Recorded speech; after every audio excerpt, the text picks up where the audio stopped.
Education point. Your pathway to academic success. Power sharing. In this chapter we will study how power is divided in democracy. Why power sharing is important.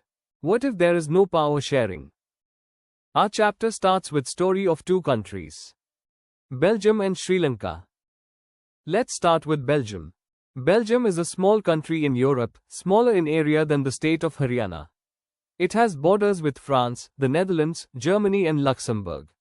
It has a population of a little over 1 crore, about half the population of Haryana.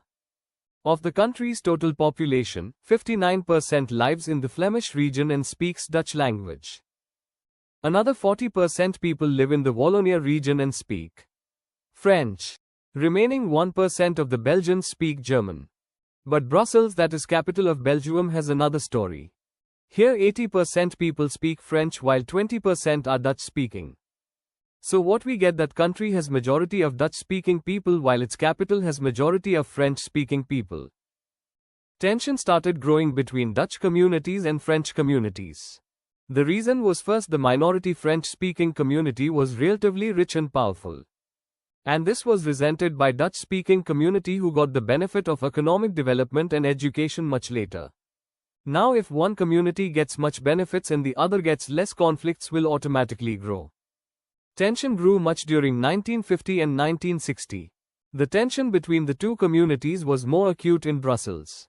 The Dutch-speaking people constituted a majority in the country, but a minority in the capital. Accommodation in Belgium. Understanding the regional differences and cultural diversity, government changed their constitution 4 times. Changes in Belgium constitution. Number of Dutch and French-speaking ministers shall be equal in the central government. Some special laws require the support of members from each linguistic group, thus no single community can make decision unilaterally. The stater governments are not subordinate to the central government. Brussels has a separate government in which both the communities have equal representation. Apart from central and state government, there is also community government. This community government was set up separately from all 3 groups. This government was responsible for issues relating to cultural, regional and education. So there were basically 3 types of government: state government, central government, community government. This seems to be complicated, but it worked very well. They helped to avoid civic strife between the 2 major communities and a possible division of the country on linguistic lines. Of Tamil Nadu. Ethnic composition of Sri Lanka. Here 74% of the population were Sinhala speakers and 18% population were Tamil speaks. But Tamil speakers are of 2 types. One were those who were already the residents of Sri Lanka. And another were Indian Tamils who were residents of India but were living in Sri Lanka for many years as tea workers. And remaining 7% were Christian who were Sinhala and Tamil speakers. Sinhala speakers were Buddhist and Tamil speakers were both Hindu and Muslim. Majoritarianism in Sri Lanka. Sri Lanka government always favored Sinhalas. In 1956 an act was passed in which Sinhala was recognized as official language. Government always favored Sinhala applicants for government jobs and admissions. New constitution stipulated that state shall protect and foster Buddhism. So now we get to KNPW, that in Sri Lanka Sinhalas were fully supported by the government in language, culture and religion. On the other hand, Tamils were ignored.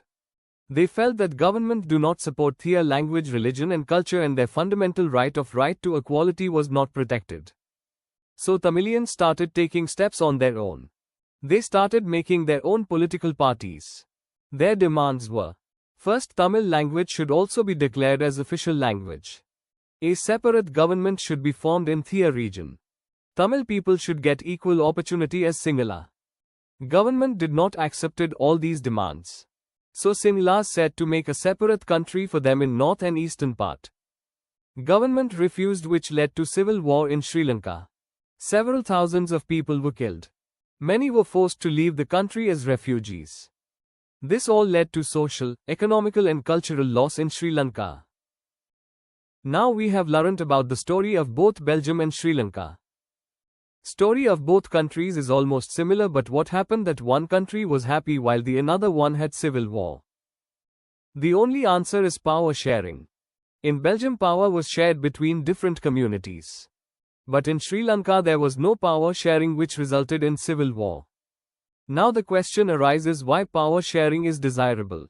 It has two reasons: prudential reason and moral reason. Prudential reason, as power sharing is good because it helps to reduce the possibility of conflict between social groups. Moral reason is power sharing is the spirit of democracy. That means more power sharing helps government to work more efficiently. Forms of power sharing. Horizontal type of power sharing. Power is shared among different organs of government, such as the legislature, executive and judiciary. It allows different organs of government placed at same level to exercise different powers. This arrangement is also known as system of checks and balances. Second type of power sharing is vertical distribution of power sharing. Power can be shared among governments at different levels. A general government for the entire country and governments at the provincial or regional level. In this type of government, central government share its power with state government. And state government shares its power with local government. This is also known as federal government. Third one is power sharing among different social groups. In this, power is shared among different social groups such as religious and linguistic group. Like for example, we have seen community government in Belgium. And in India, reserved constituencies for women and weaker section. Like reservations for scheduled caste, scheduled tribes and OBC. Last is power sharing among different political parties and pressure groups. In this, power is divided between different political parties and pressure groups. They pressurize the government to implement their policies. In India also we have trade union, business union, student union. They pressurize government to implement their policies and fulfill their demands.